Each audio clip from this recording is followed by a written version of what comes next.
So starting with section 178, that is nomination and remuneration committee and stakeholders relationship committee. So first we'll talk about NRC, that is the nomination and remuneration committee. From the name only you can understand that the committee is for nominating and suggesting remuneration. So this is a committee of the directors.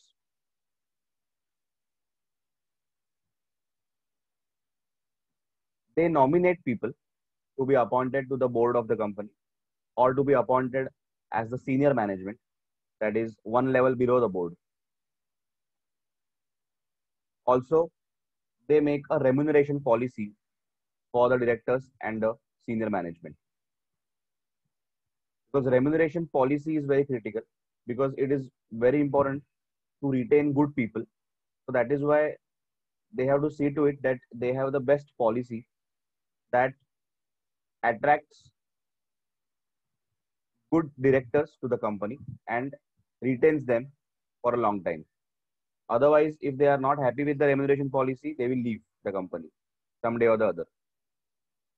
So the remuneration policy has to be a mix of fixed payments as well as incentive payments. So based on performance. So directors who are performing the most, or the who are the top performing directors, should be paid more than the directors who are less performing. At the same time, there should be evaluation of the performance of the directors individually and of the board. And the directors who are non-performing shall not be reappointed next time after their term is over, or can be removed also before the term is over. Now, one thing in common with NRC, audit committee, and independent directors. Independent directors was section 149. Audit committee was section 177. And this is 178. One common thing is the applicability. This is applicable to all listed companies, nomination, remuneration committee, plus all unlisted public companies having paid up capital of 10 crore or more, borrowings of more than 50 crore, turnover of more than equal to 100 crore. The same, 10, 50, 100. So similar application. Plus they have said in this section that what should be the composition of the committee. So that we'll see. At the same time, this committee, every committee has a chairperson. So that person will have to attend general meeting also, which is similar to the audit committee chairperson who has to attend. Either himself or his representative has to attend. So that we'll see. So starting with subsection 1 to 4. Formation. Basically, they are saying that every listed company, public company which is unlisted, having paid up capital of 10 crore or more, or total outstanding loans, debentures, deposits, that is borrowings, more than 50 crore, not equal to, more than 50 crore, or turnover more than 100 crore, more than equal to. So if that is the case, if you are such a company, then the board of that company needs to constitute a nomination and remuneration committee, that is the NRC. Same. Same for independent directors, same for audit committee also. Even the exceptions are the same, that if the company is a joint venture or a wholly owned subsidiary or a dormant company, they don't need to have a NRC, which was similar to the audit committee. Again, the 3-year thing, that if the company, which is not a listed company,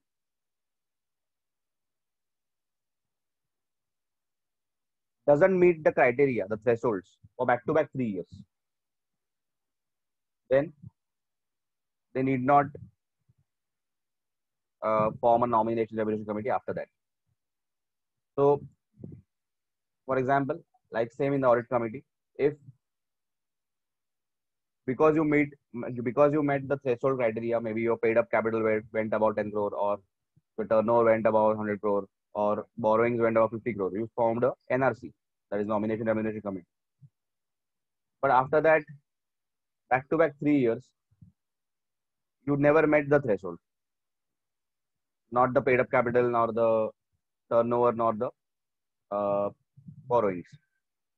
So then you need not form the Nomination Remuneration Committee after the third year. From the fourth year onwards, you can be, need not make this committee. If you want, you can make, because if you think that after maybe next year again you will be meeting the threshold, then you can have it. Otherwise, if you are never going to meet those thresholds again, then need not continue with the NRC. Okay. So similar to audit committee also. Audit committee also had a similar section. So if back to back 3 years you are not meeting the threshold, then after the fourth year, after the third year, that is from the fourth year onwards, then provision won't be applicable to you. Similarly, the paid up capital, turnover, and the loans should be checked as per the latest audited financial statement, that is the last year's statements. So in this year, whether NRC is applicable or not will depend on my last year's financial statements. Now composition, very important. This is the different part. Till now, everything was same as the audit committee. NRC shall consist of 3 or more non-executive directors. Non-executive is part-time.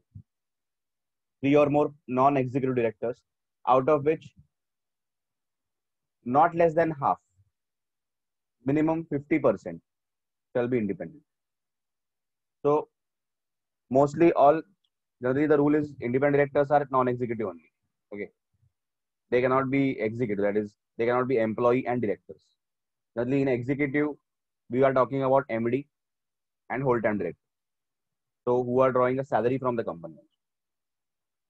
So non-executive means part-time directors. In that, there is a further classification of non-executive directors is independent, not independent. They are saying that 3 or more non-executive directors should be the composition, and out of that 50 should be, minimum 50% should be independent, 50% or more, not less than 50%. Then the chairperson of the company, that is chairperson of the board of the company, whether he be executive or non-executive, he will never chair the committee, that is, he will never chair the NRC, but he can be member. Even if he is an executive chairperson, he can be a member. Executive is basically he is a whole-time director in the company or a managing director. So he's an employee director basically. Non-executive is basically part-time. So he's not an employee. He's just attending the meetings and he's getting sitting fees for that. Now, what are the functions? Very important. Functions of the NRC. Formulation of criteria for qualification. So NRC will, first of all, they are responsible for making a policy or nominating people for the post of directors, plus make a policy for a remuneration of those people.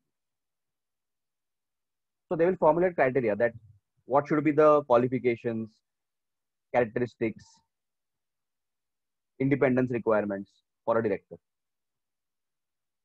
So they will formulate a criteria that we need only chartered accountants or only graduates or only people with experience of 5 years who have good communication skills,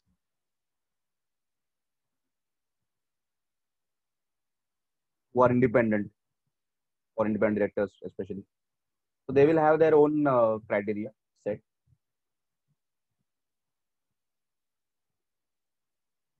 Then also they will recommend a policy regarding remuneration.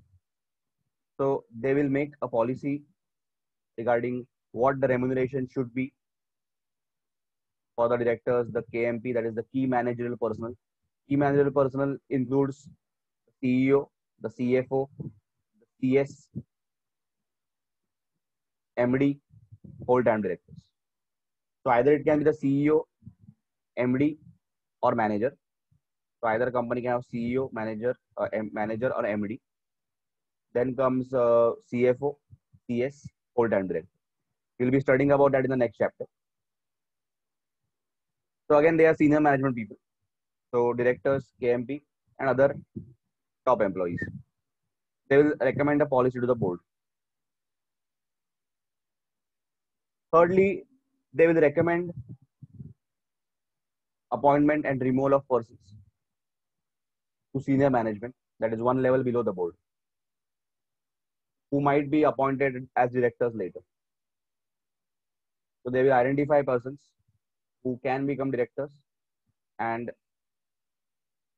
who may be appointed as in the senior management. So they will recommend the board if they should be appointed, or the existing directors who are not performing should be removed. They can recommend that. Senior management is basically a core management team, but one level below the directors. That is the executive directors. So they include functional heads, departmental heads. So it can be president of the company. Manner for effective evaluation of performance. Plus, NRC is responsible for the evaluation of the performance of the board. So they will suggest how the performance of the board and various committees and individual directors should be evaluated. So either they will themselves carry it out, or they will hire an external agency to do it. And also, if an external agency is hired, they will review how they have evaluated the performance. So have they properly evaluated everyone's performance? And then they will make a study, who is performing, who is not performing. So to make a remuneration policy, they will have some parameters laid down. So NRC, while formulating the policy for remuneration, they will have some parameters laid down, like the level, at what level they should be paid, and the composition of remuneration is reasonable and sufficient. So it should be reasonable as per the what is going on in the market, and it should be sufficient to attract, retain, motivate the directors of the quality they want. So basically, the remuneration should be such, it should be at par with whatever is going in the industry. So you should be able to retain, attract, motivate the directors, because otherwise they will leave. So they will run the company successfully because they are getting adequately compensated. Then the directors should also understand, directors and senior management should also understand that the remuneration and the relationship to their performance, that is, it should be partly fixed and partly incentive based. So depends on their performance. If they perform better, they will get more remuneration. So relationship of remuneration to performance is clear and meets appropriate performance benchmark. So it should clearly lay down that if you perform well, you will be compensated higherly. Then there should be a balance between fixed and incentive pay again. That should reflect short-term and long-term performance objectives. So if whatever is set for the director, he achieves that, then he should be compensated accordingly. At the same time, there should be a fixed part that this is the amount he will get every month anyways, and incentive part that depends on maybe how much business he brings to the company, how much sales he does for the company. Based on that, he might get some extra compensation, a percentage of that, or percentage of profits of the company. Plus, the board report has to disclose the policy. The board should disclose the policy, remuneration policy, in the board report. Plus, place it on the website of the company for people to view. So it should be there in the public domain. At the same time, the chairperson of the committee, every committee will have a chairperson. One of them will be selected, and in this case, it should be a non-executive person. And at the same time, the chairperson of the board cannot be chairperson here. He can be member, but he cannot be chairperson. So the chairperson of the committee, or in his absence, any other member of the committee who's authorized by him, shall attend general meeting of the company. They are supposed to attend the shareholders meeting.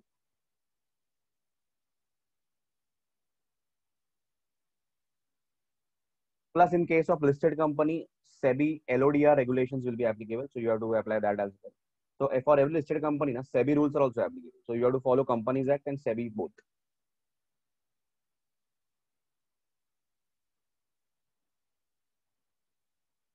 So as per SEBI, they are said that the members of NRC shall be non-executive. That is there.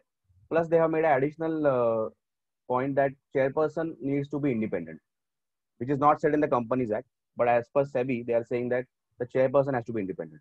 So SEBI can modify it. So if you are a listed company and you are a listed company, then you have to follow SEBI regulations. If nothing is mentioned in the SEBI, then Companies Act. Then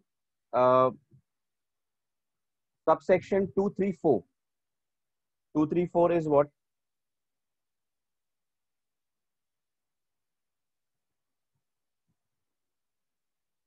Two, three, four. This is for policy of remuneration. 3 was recommendation regarding remuneration. And 2, this was also 3. Formulation of criteria for qualification, recommendation of policy for remuneration. And 2, recommendation for appointment and removal.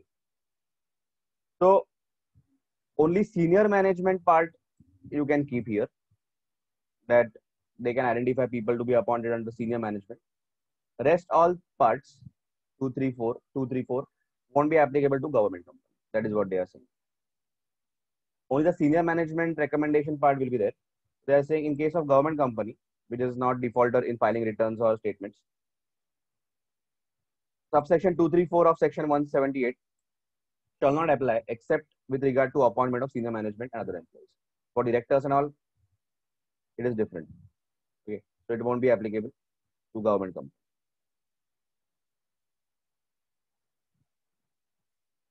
So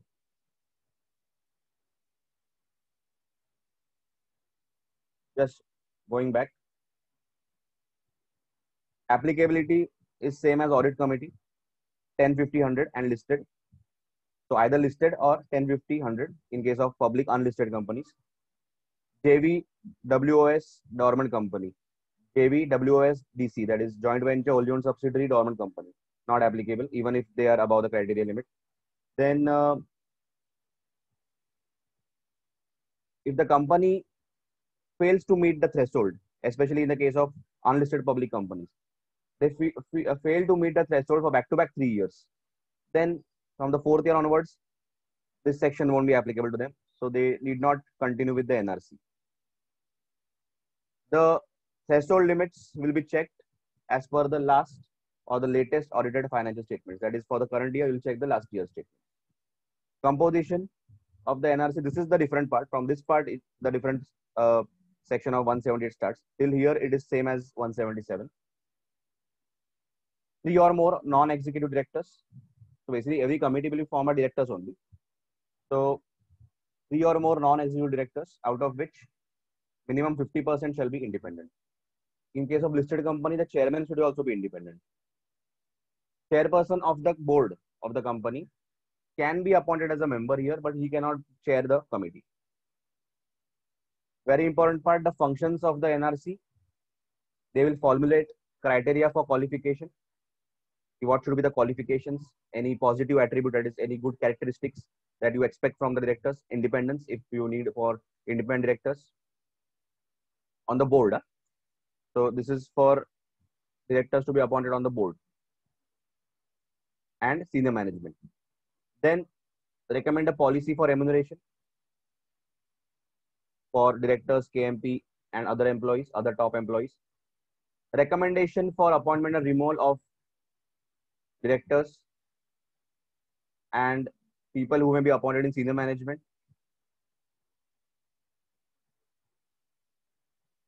Then manner of evaluation. Will suggest a evaluation policy also. Either they will do it themselves or they will hire an agency. Then remuneration policy should be having the following parameters. The NRC will suggest a policy for remuneration that should be based on the following parameters. The level and composition of remuneration should be reasonable. The relationship between remuneration and performance should be clear and should meet the proper benchmarks, standards. that is maybe the industry standards, what is going on in the industry. Accordingly, they should be measuring the performance. Then the remuneration policy should keep a balance between fixed and incentive pay. So better the performance, better the incentives, like that. But anyways, fixed pay will be there. They will have some security, directors. Then the policy for remuneration shall be disclosed on the website of the company if the company has a website. Plus, the board should disclose that in the board's report. General meeting has to be attended by the chairperson of the NRC or any other member. If the chairperson is not there, then he can authorize any other member to attend, but somebody has to attend. For a listed company, SEBI LODR regulations are applicable. They are issued under the SEBI Act. So where they say additional point they have added is that additional rule they have added is that the chairperson of the NRC should be also independent. Government company, it is not applicable except the point where the senior management can be recommended by the NRC. Next is a very important committee. Section is the same, but it's a different committee. The Stakeholders Relationship Committee.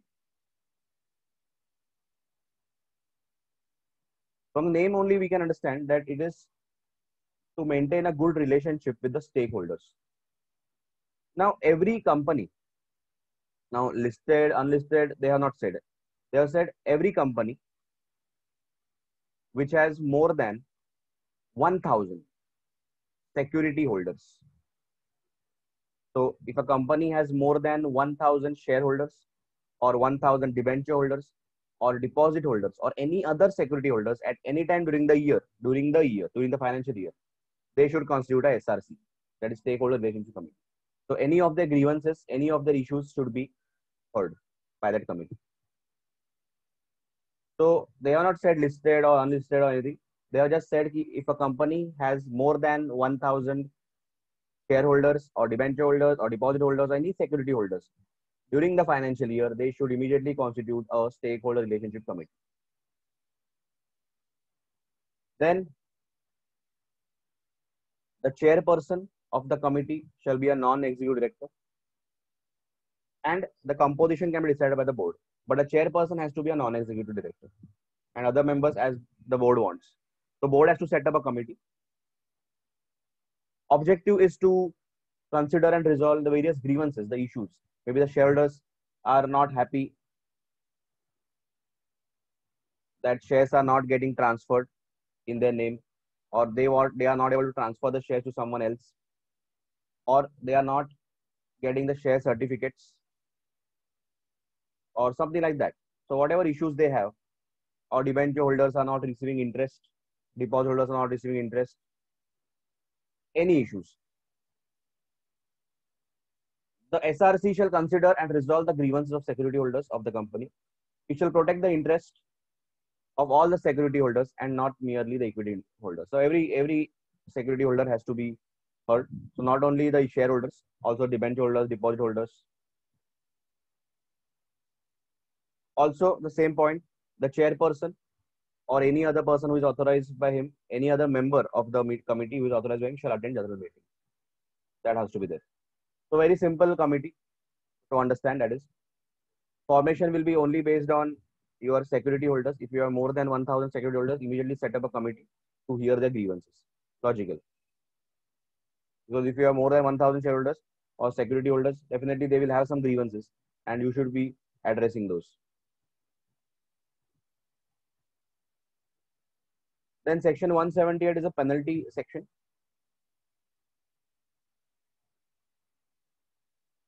Company shall be punished with fine, which shall minimum 1 lakh, maximum 5 lakhs. So if you contravene any of the provisions of 178, the company shall be liable with this fine. And every defaulting officer shall be punishable with imprisonment for a term exceeding 1 year, extending up to 1 year, or with fine shall be minimum 25,000, maximum 1 lakh, or both. But as you know, we don't remember penalty provisions. At the same time, they have said if the SRC is not able to, solve an issue for a security holder, but in good faith, they tried their best, but they were not able to solve it, then they are not, penalty won't be applicable to them. So they are saying it is noted that the inability to resolve or consider any grievance by the stakeholder relations committee in good faith, so they are trying their best, shall not constitute a contravention of section 170 and no penalty shall be attached. So just because they tried and they couldn't do anything in good faith, they tried their best, no penalty shall be attached to them.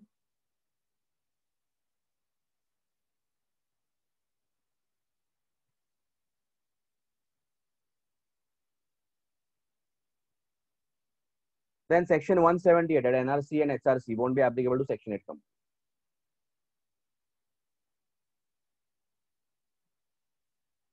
So have you understood section 178 completely? NRC, SRC? Hello. Huh. Hello. Yes. Okay. Now next is powers of the board. Very important section 179, powers of the board. Normally, last chapter also we studied about directors. So we know that directors have almost all the powers to run a company. So the board collectively, that is all the directors collectively form a board. So they have almost all the powers to run the company. So they are appointed by the shareholders to do that only. So 179 talks about those powers. So as per the Companies Act, the board has almost all the powers to run the company, except where the Companies Act says that this power you can exercise subject to approval of the shareholders in general meeting,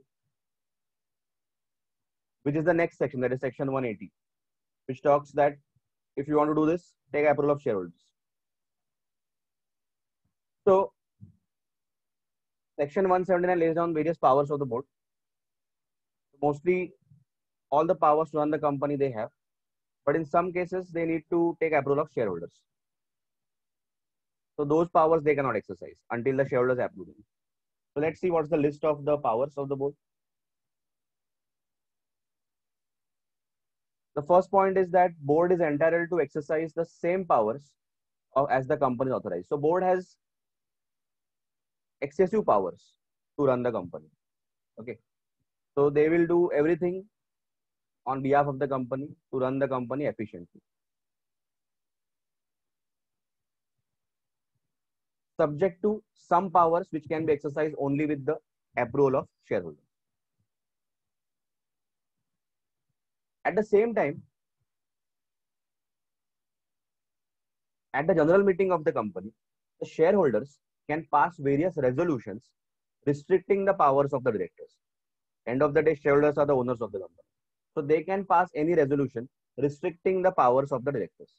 But whatever resolution the shareholders pass in the general meeting will apply prospectively, not retrospectively. It will always apply prospectively from that date onwards. So anything done by the directors earlier won't be invalid. So shareholders have the power to restrict. So they can restrict the borrowing powers, restrict the investing powers, restrict any other powers which the directors have as per the Companies Act. They can restrict. And directors will have to abide by that. So they can amend the articles. The shareholders, by passing a special resolution, can amend the articles and restrict directors from passing any resolution which they normally would have passed. Again, that will apply prospectively from the date they pass the resolution. That from that date it will be applicable, not from the previous date. So powers of the board are the following, which are listed. The powers to be exercised have to be exercised by passing a board resolution at a board meeting, BR at BM. BR at BM, that means the directors have to meet at a place. Nowadays, as you know, it can be through video conferencing, except for some matters like approving of financial statements where you actually need to be present. So board have to meet and pass a resolution by majority, that is BR at BM. In some cases, they need a unanimous approval. Unanimous is all the directors have to approve. That is what is given in the act. In these cases, you need unanimous approval. In other cases, majority approval is sufficient. So these are the powers that they can exercise. They can make calls on unpaid shares. So if the company has issued shares and some calls are unpaid, So for example, the company has issued shares of rupees 10 each, but they have taken only 5 rupees till now. The remaining 5 rupees they can call. They have the powers. They can authorize buyback, but there is again limit up to 10% of the paid up capital and free reserves and securities premium. They can call buyback. If more than 10%, up to 25%, they want to make a buyback, then they have to take approval of shareholders. That is section 68. That if up to 10% of the paid up capital, free reserves, and securities premium they want to buy back, they can do it themselves. If they want to exceed 10%, up to 25%, they have to take approval of shareholders. A buyback more than 25% is not possible. They can issue securities, including debentures, in India or outside India. They can borrow monies on behalf of the company. But they are saying one point, there is a note added here. They say कि in borrow monies, it is limited to arranging a facility or getting a big loan or arranging an overdraft facility with a bank. But daily use of that overdraft facility is not covered here. So for example, under borrowing, they approach a bank and open an overdraft facility of 10 lakhs. That is their power. Okay. But they are saying everyday usage of that facility, whenever they withdraw some money from the bank overdraft, that is not covered under section D. So under borrow money, they can arrange the facility. So they have said, it is clarified that in respect of dealing between a company and its bankers, the exercise of the power by company specified in clause D above shall mean the arrangement made by the company with its bankers for borrowing of money by way of overdraft or cash credit or otherwise. The arrangement they are talking about, the borrowing arrangement by way of overdraft or cash credit. Cash credit is also like a kind of a facility, a short-term loan, where the bank credits certain amount to your account, you can use it. So they make available amount for you, you can use it. If you use it, then they will charge you interest, like a credit card limit. They have given you limit. If you use the limit or use some amount of that, then they will obviously charge you interest. This does not refer to the actual day-to-day operation on overdraft or cash credit by means of which the arrangement so made is actually availed of. So here we are not talking about day-to-day using of the overdraft. We are talking only about the arrangement. So basically any kind of borrowing. Okay. Then investment of the funds, they can invest. But for investment, unanimous approval is required. All the directors should consent, because the funds of the company are getting invested. Plus to grant loans or to give guarantee or to provide security in respect of someone else's loan. So either we are giving loans to somebody, or we are guaranteeing someone else's loan, or we are giving security on behalf of someone else's loan. So it can be a guarantee given by holding company on behalf of its subsidiary who has taken a loan, or it can be a security of the holding company given for the loan of the subsidiary, or any other person, maybe director also. Okay. To grant loans or give guarantee or provide security in respect of loans. Again, in this case, there is a section 186 we'll be studying later. So they talk about taking a unanimous approval. So in these cases, they say section 186 subsection 5 requires this power to be exercised by board resolution, which is passed with the consent of all directors present at the meeting. So every director has to consent. Only then the resolution is passed in this case.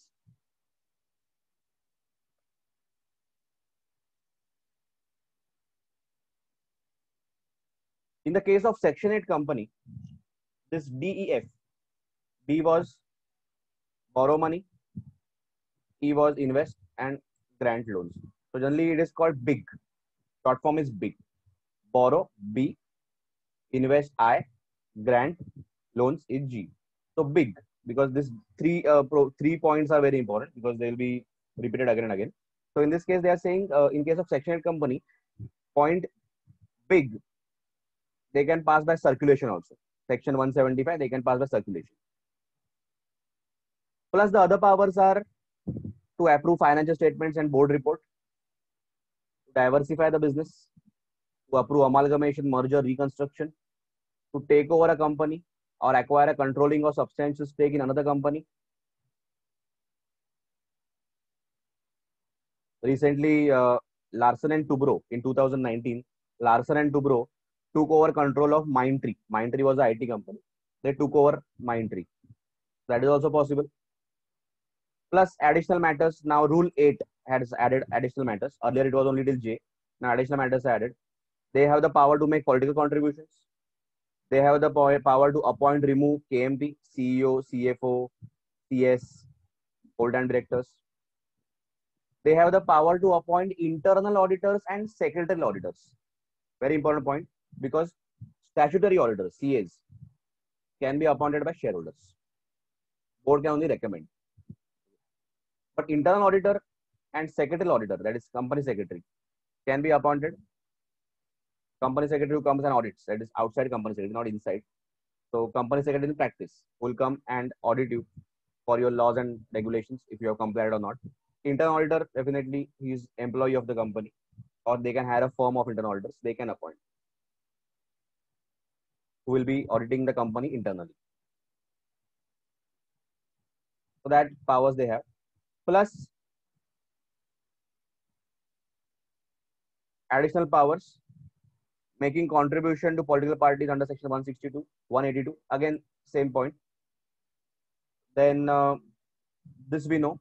They have the power to file casual vacancy if there is a vacancy. Approve transactions with related parties of directors or company.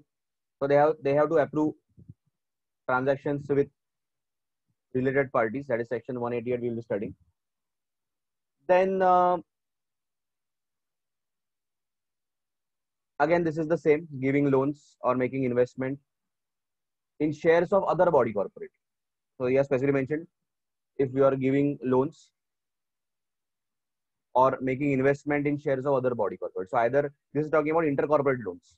So if the if company wants to give loans to another company or make investment in shares of another company, that is section 186. So again, board has the power, but subject to unanimous resolution.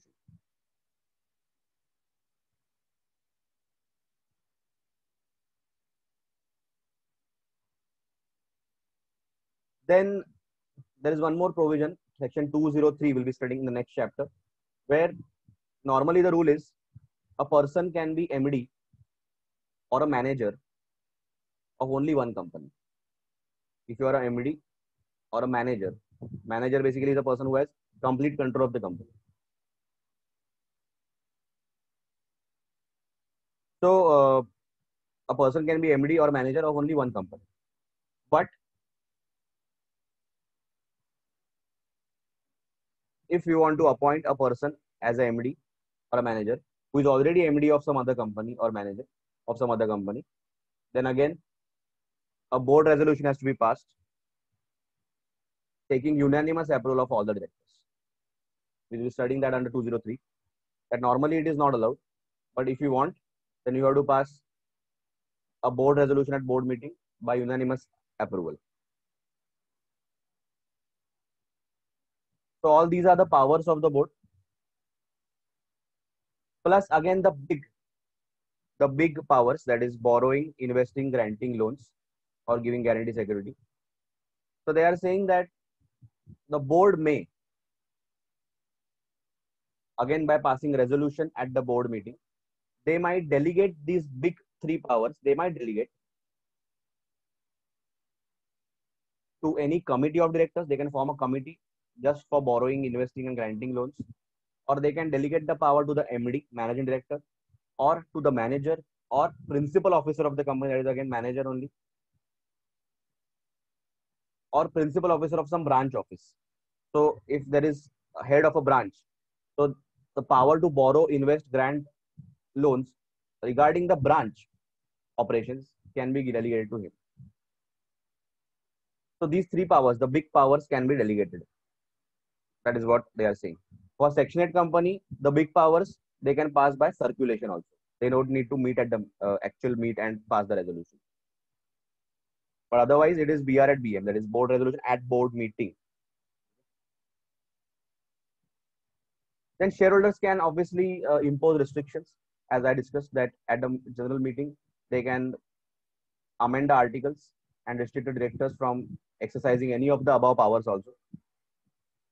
So they will say if you want to do this, take our approval. If they are not happy with directors or they want to control the directors, so they can do that. But again, those will apply prospectively, not retrospectively. Plus, the shareholders can take the powers in their own hand if the directors are acting malified. For example, if directors are not acting in the interest of the company, then the majority shareholders can take decisions on behalf of the company. Secondly, as we know, section 152 we had seen, if all the directors are interested in a transaction, all the directors are interested, there is no quorum, then shareholders will take decision in general meeting by majority. If there's a deadlock in the management, that management is not in talking terms, directors are fighting, they are not meeting only, then shareholders will ensure the running of the company. Again, for banking companies, as banking companies, accepting monies, that is borrowing and depositing, is a normal part of the business operation. So for that, every time they don't have to pass BR at BM. Okay. So they are saying that second provision to section 179 subsection 3, in respect of banking companies, following exemptions are provided. The acceptance of deposits of money by banking company in the ordinary course of business from public, which is repayable on demand, that is savings current account, or otherwise withdrawal by check, draft, order, or otherwise, shall not be deemed to be borrowing of money. So that doesn't come under borrowing basically. Basically, they are receiving money. So for a normal company, it is borrowing. They are taking deposits. But for a banking company, it is normal business. So it is not borrowing. So they don't need a BR at BM every time. Plus, they are saying placing of monies on deposits by banking company, another bank. Normally, when the bank has excess money, they deposit with other banks or with RBI. So that is not giving loans or investing basically. So again, BR at BM and more business necessary because banks are ordinary businesses. For the placing of monies on deposit by banking companies, another banking company, on such conditions as board may prescribe, shall not be deemed to be making of loans by banking. That doesn't come under loan. So they are given that by way of explanation 1, it is clarified that clause D, borrow money, shall not apply to borrowings by banking company from another banking company or from RBI, the state bank, or any other bank established by or under the act. Thus, in such cases, the borrowing by banking company, there is no need to obtain sanction by means of resolution passed at a board meeting. BRBM is not necessary. This is practical also to provide such exemption, keeping in view the business of banking company. So every day they will have to pass BRBM after every deposit. So that is why they are exempted. Obviously, because it's the normal course of business. Section 180, restriction on the powers of the board, as we discussed. So there are 4 instances where the board is restricted from using their powers. So they have to pass BR at BM anyways, but again, they have to take approval of the shareholders by passing SR at GM. So in these cases, 4 cases are given. In these restrictions, 4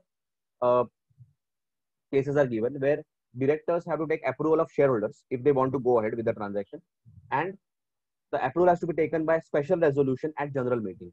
So firstly, they will pass BR at BM at board meeting, that is board resolution at board meeting, and then SR at GM, that is special resolution at general meeting.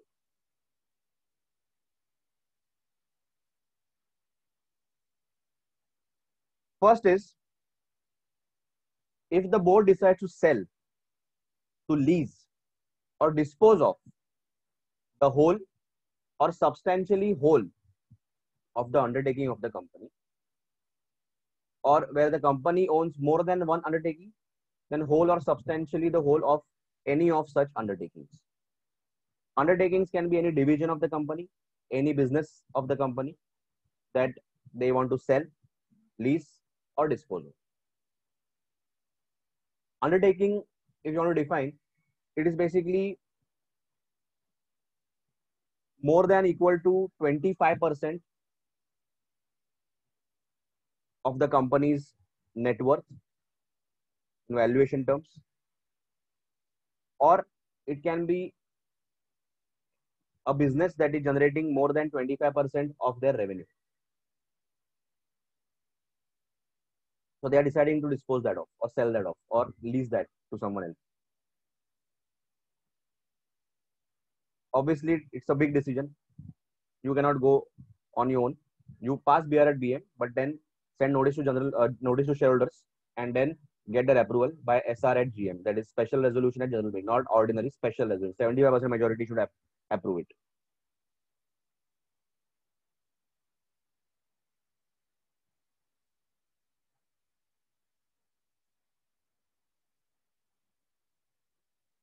Plus the special resolution that is passed now to state key what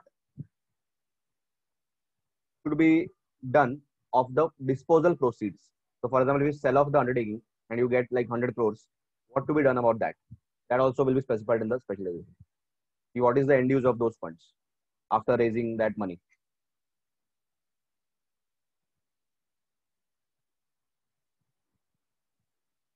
So recently only I had sent you an article of Future Group. So Future Group will be now selling their retail business, their supply chain business. That is like undertaking. Their major income is from that. Same way, Hotel Leela Ventures. It is called HLV Limited. They had like almost 9 hotels.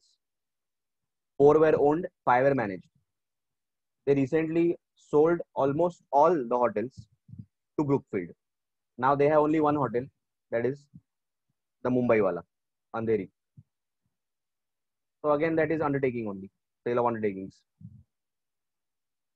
So for that, they have to take approval of shareholders. They cannot just go ahead. Directors cannot just go ahead because this will affect the business in a very severe way. So after that sale happened, their revenue was reduced to 80%.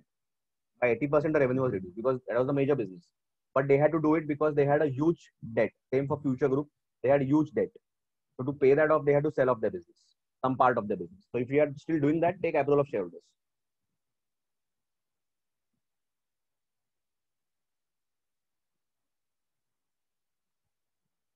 At the same time, they are saying that if the company is into leasing only, if the company is into leasing business or selling of properties only, then SR is not needed because it's the ordinary business of the company. Some companies are leasing companies. They are uh, leasing out properties or selling their properties.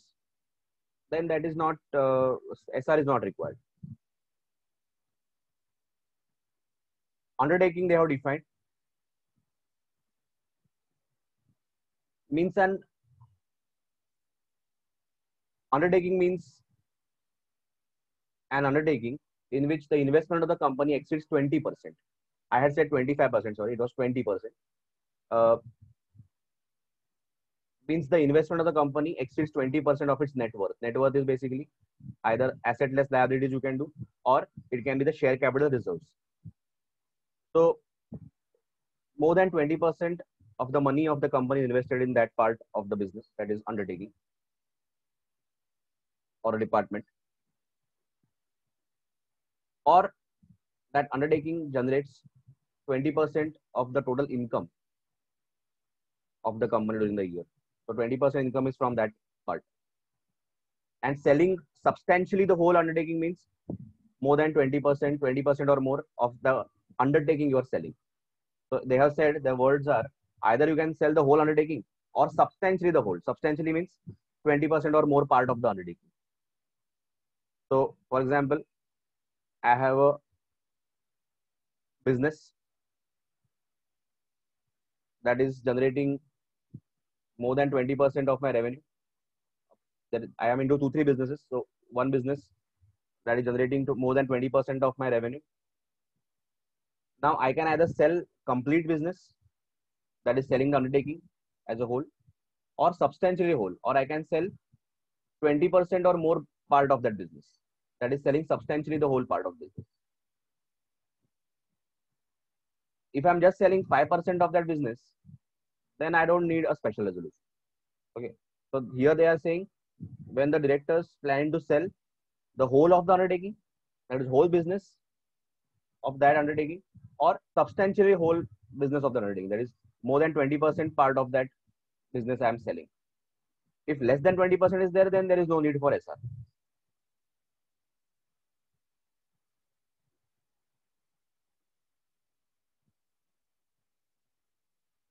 Then to invest otherwise in trust securities. Now,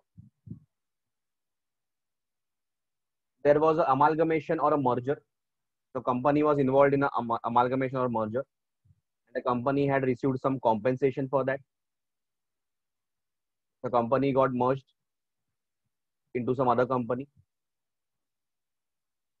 and company received a compensation. So that compensation has to be invested only in safe securities, that is called trust securities. If the directors are planning to invest that money somewhere else, they need to take special resolution of the shareholders.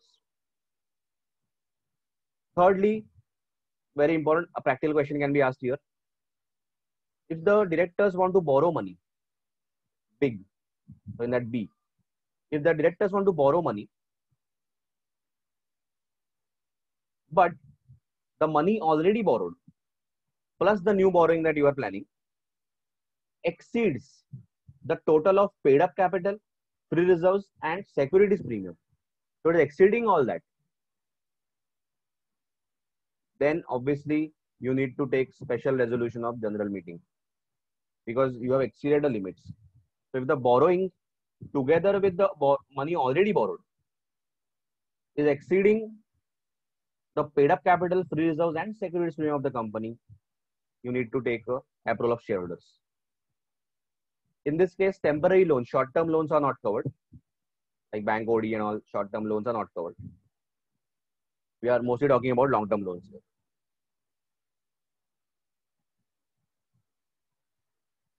At the same time, the special resolution should specify what is the limit. So they will approve it. Suppose they approve, yeah, okay, you can go ahead. But they'll specify a limit. You cannot go beyond this limit. Okay, this is the maximum you can borrow.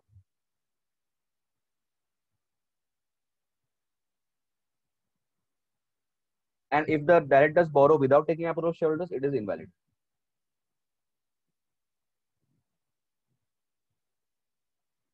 And fourth point is, if the company has given a loan to director or any money is due from the director, maybe they have sold some goods to director and he has still to pay. If you are planning to give him more time, or if you are planning to remit the amount, remit as in you are planning to let go of the amount partially or fully, you cannot do that unless there is a special resolution passed at general meeting. Otherwise, every company will what they will do, the directors will pass a resolution that the director need not pay because end of the day they are part of the board, so they can benefit from that. So that is why a provision is there. So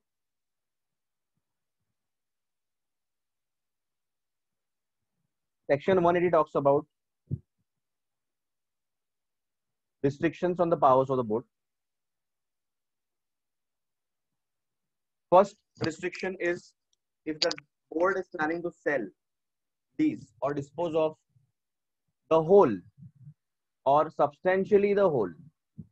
Whole is 100% of the undertaking, or substantially whole is 20% or more of the undertaking. That is a part of your business which generating 25%, 20% or more revenue, or where you have invested 20% in that business, that you are trying to sell or lease or dispose.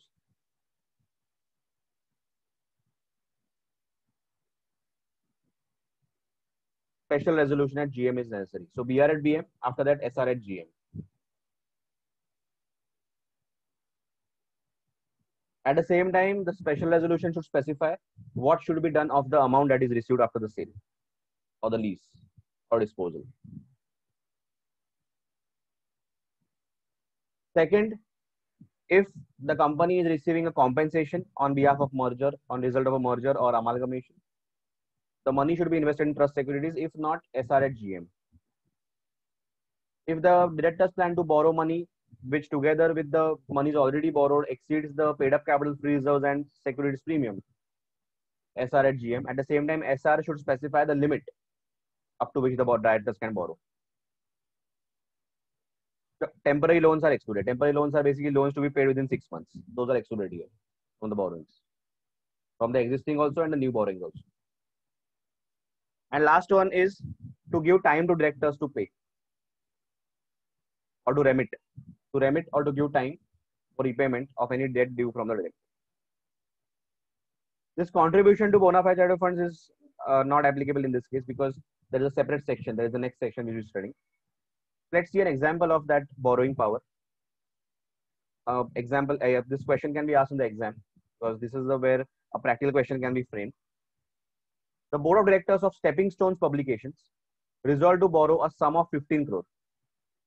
So they are planning to borrow 15 crore, new borrowing that is, from a nationalized bank at a board meeting held on 15 Jan 2009. One of the directors who opposed the said borrowings as not in the interest of the company has raised an issue that the said borrowing is outside the borrowing powers of the board. So board was planning to borrow, but one director said that it is outside our powers. The company is seeking your advice as a CA. Yes or no? Is the borrowing legal or not?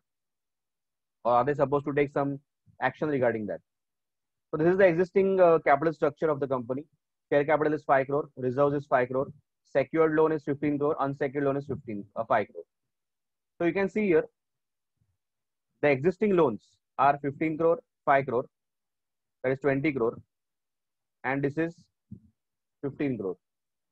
So already there are loans of 20 crores, plus you are borrowing 15 crores. So 35 crore loan is there, and your reserves and paid up capital, there is no securities premium, is already 10 crore. So you already exceeded that. So definitely you need to take approval of shareholders at general meeting by SR at GM. Now, if the share capital was 15 crore, 15 crore. So for example, share capital was 15 crore, reserve was 15 crore. So total was 30 crores. Total was 30 crores. And existing loan is 20 crores. And now you are planning for 15 crores. Obviously, it is still exceeding the original total of 30 crores, 15. Then take special resolution. Here, though, already they have exceeded. So they must have taken a SR that time. So for additional loan also, you need to pass a SR at GM. At the same time, the special resolution should specify what is the maximum amount up to which they can borrow. They cannot borrow more than 15 crores. If they approve, they will say, yeah, 15 crores only you can borrow, not more than that. Again, section 180, the restrictions on the powers of the board, they are saying shall not apply to a private company, which is not a defaulter, filing statements or annual returns. Have you understood this section clearly?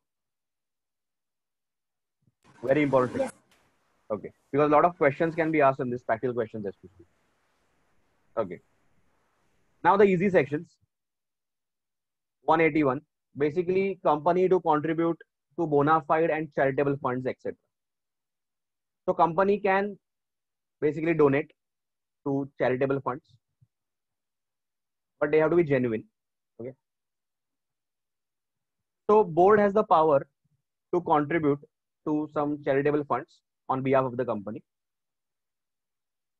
up to 5% of the average net profits of the last 3 years. So there is a limit. So board can contribute up to 5% of the average net profit of the last 3 years. If they want to exceed that, they have to take approval of shareholders by passing a OR at general meeting, ordinary resolution at general meeting. Not special, just ordinary resolution. So if they're exceeding the limit, take OR at general meeting. So BR at BM, OR at GM. Limit on contribution by board of directors. The board is empowered to contribute any amount in any financial year if the aggregate amount of such contribution does not exceed 5% of the average net profits of the company for the 3 immediately preceding financial years. So limit is 5% of the average net profits of last 3 years. If the limit is exceeded, prior permission of company general meeting shall be required for such resolution. OR is sufficient. OR at general meeting. This point is not needed because it's an old case law. Let's see the example. Board of directors of Verywell Limited is contributing every year to a charitable organization a sum of 60,000. In a particular year, the company suffered losses and directors are contemplating to contribute the said amount in spite of the losses. In this connection, state whether directors can do so. Now, every year they donate 60,000 to a charitable organization. This year they have suffered losses, but still they are planning. Can they do so? That is the question. Yes, they can do so because How do you calculate the average net profits? You take the last 3 years profit. You don't take the current year profit. So current year profits are not relevant. Last 3 years profits are relevant. So out of the last 3 years average profits, you can donate up to 5%.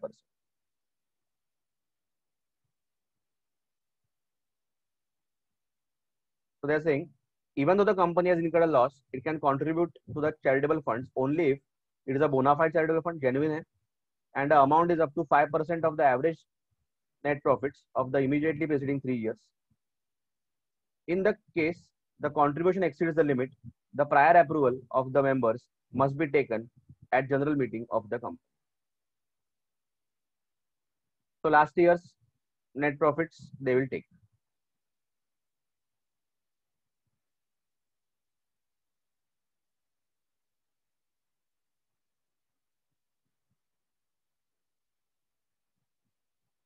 And they have added one more point here, is that, which was not there earlier, but now they have added, is that, so we'll go according to that.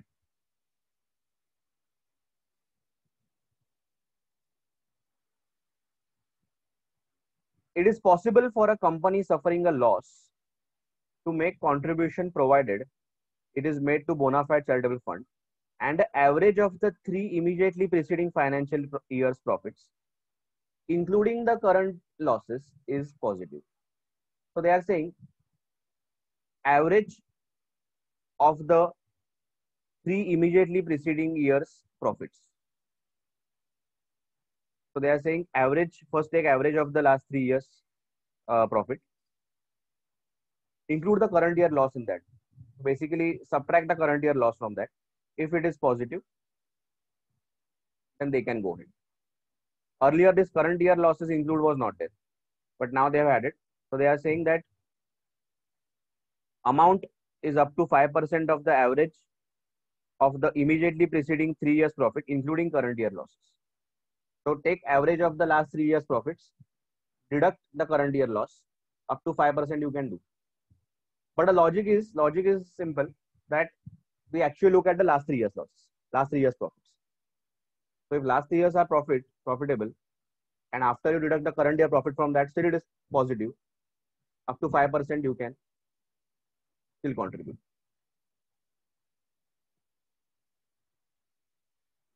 Then section 182. Earlier, this section also restricted that there was some limit of 7.5% something, that the board couldn't contribute above 7.5% of the last 3 years profit or something like that. But from 2014, they have amended this section and there is no limit now. You can contribute to political party without limit, subject to you disclose that in your P&L account.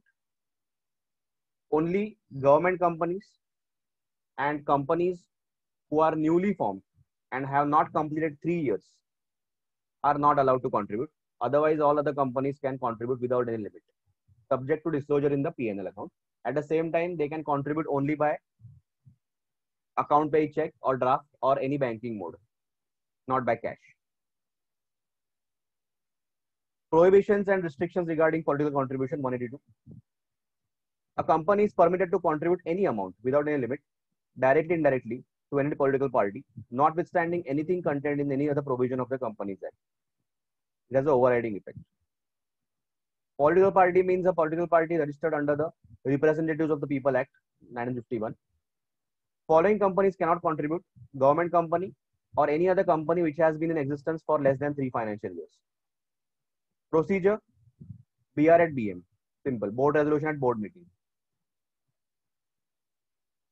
Also, if you donate to any person, any individual or any firm or any company which is going to indirectly benefit a political party, or you advertise in the magazine of a political party, so it's indirectly benefiting the political party, that is also deemed political contribution.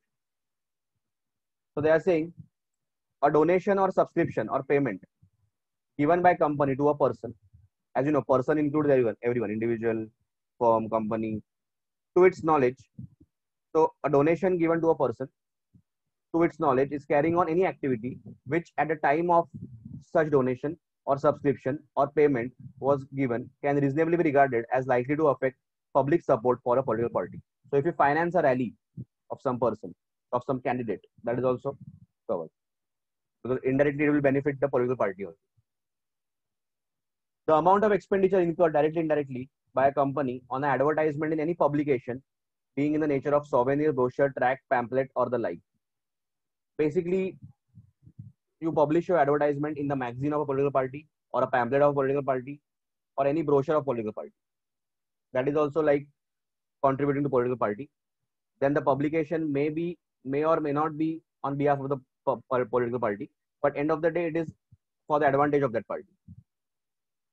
So where such publication is by or on behalf of the political party, and such publication is not by on or behalf of, but for the advantage. So either the magazine can be for the political party or for the advantage of that party. Disclosure of the contributed amount in P&L account. Every company shall disclose in its P&L account the total amount contributed by it under this section. Modes of contribution can be by account pay check, account pay bank draft, ECS, or any other instrument which is notified. So cash is not allowed, basically.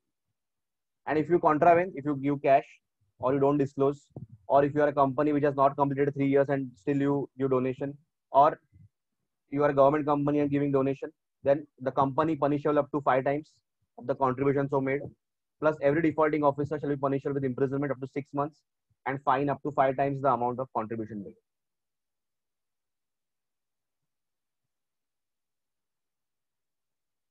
Now, there is one more concept nowadays, that is electoral trust. So you can contribute your money to electoral trust and tell them to donate to this party. So electoral trusts are formed just to receive donations and to give it to political parties. So if you are donating through a electoral trust, then you don't need to disclose, because the trust will disclose. But again, payment has to be through account pay check only, or another method specified, not by cash.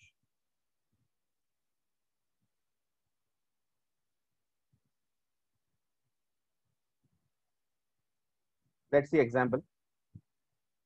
The board of directors of LM Limited, which incorporated on April 17, proposes to donate 50,000 to political party for the financial year 1920. Now see here, the company started in 1718. So 1819, the first year is there, completed. 1920, second year, they are in the second year. They cannot donate because they have to complete 3 years to donate. The average net profit determined in accordance with the provisions of the Companies Act during the 2 immediately preceding financial years are 20 lakhs. Now, for political contribution, we are not considering average net profits. That was only there for charitable trusts, charitable funds. It is not there for political contribution. There is no limit only. So, just they have given there the average net profits of the last 3 years. That is just to confuse you. There is no use of that line. So, ignore that line. So, we have to just take 50,000. And how many years are there after incorporation? So 2 years only have been completed. So advise whether the proposed donation is within the powers. It is not. So as per section 182, any company may contribute any amount directly indirectly to political party except a government company and a company which has been in existence for less than 3 financial years. So they are not allowed. So in this case, LM happens to be a company which has been in existence for less than 3 years. Hence it is not permitted. Also, there is another example. Seahawk Cycles Limited is a company incorporated 4 years ago. So 4 years are completed. It has earned profits. Now this line just ignore because that is not relevant only in this case. Last year's profits. Even current year profits are not relevant because there is no limit only. Na? The board of directors of the company proposed to donate 50,000. Yes, they can donate because they have completed 3 years. Na? They can. Subject to they disclose that and subject to they pay through account pay check or through ECS or other method. According to section 182, a company except a government company and a company which has been in existence for not less than 3 financial years can make political contributions directly and indirectly to any political party. Further, the contribution shall be made by company only after passing BR at BM, board resolution at board meeting. So Seahawk Cycles can contribute the said amount. However, it needs to pass BR at BM. So the previous year's profits and all given in the question are just to confuse you. Then contribution to National Defense Fund or any other similar fund for the national defense. Basically, again, there is no limit. You are doing a good job by donating. There is no limit. Bindas donate, subject to BR at BM and subject to disclosure in the P&L account. As simple as that. So, no limit. Contribution to National Defense Fund or any other fund approved by central government for purpose of national defense can be without any limit.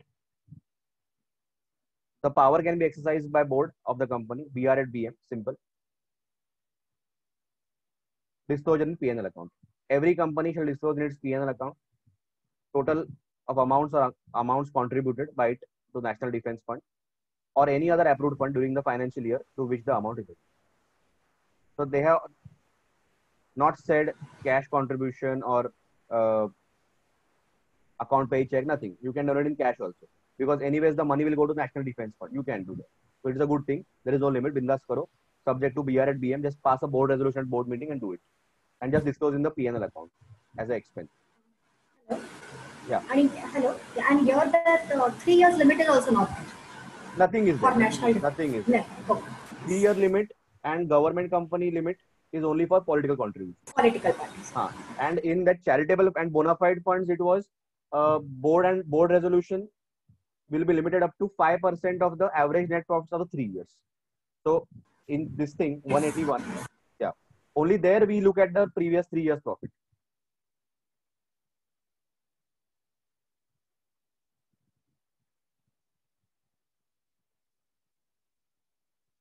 Only in this case, charitable funds, they had said that board can contribute to any charitable fund which is bona fide, genuine, up to 5% of the average net profits of the last 3 years. If they want to exceed that, pass a OR at GM. So BR at BM plus OR at GM, and they can do it. In political contribution, there is no limit. Only exceptions are government company and company which has not completed 3 years from its inception. And cash contribution is not allowed, and disclosure requirements are there. In case of National Defense Fund, you can contribute up to any limit, just pass BR at BM, that's it, and disclose in P&L account. Nothing is mentioned. You can contribute by cash also. So in National Defense Fund and political contributions, previous years are not relevant only. Previous year's profits not. Okay. So let's do the marquee. I hope you have understood everything. Any doubt in today's lecture? We have completed whatever we had planned.